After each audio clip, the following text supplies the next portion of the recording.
I want to know how to mix patterns so I don't look like a clown. Now, there are a few key things to think about when we're mixing patterns.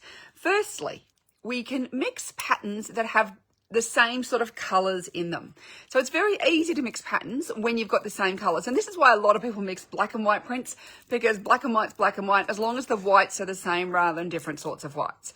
But that is often why people go for black and white, because it's very simple. But as long as the colours are the same, that you've got the majority of the colours in both patterns are the same, you'll actually find that you can mix them fairly easily, provided you follow one of these rules. So number one is colour. Most important.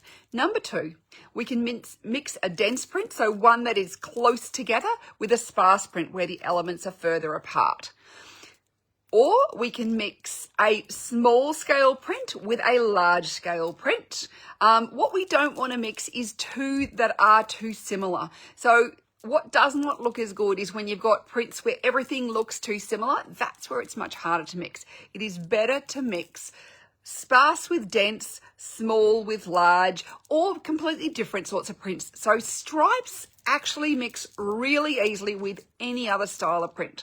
So you can mix your stripes with anything. And I know people who use leopard print as if it's a solid, and they mix leopard print with every other print as well. So potentially too, if you have a neutral print that's in your palette, so you could have if you're cool, a grey and white and black leopard, say, for example, you could mix that with any other colourful print.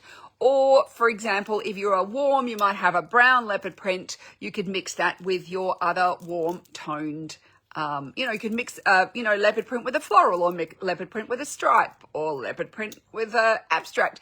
It's just that the sizes of them need to be different and the density is different. So a leopard print's always a dense print. You want to mix it with a more sparse print or a larger scale print. So that really is the key to mixing prints. It's not too hard. I've got a bunch of blog posts on this that we will link to as well.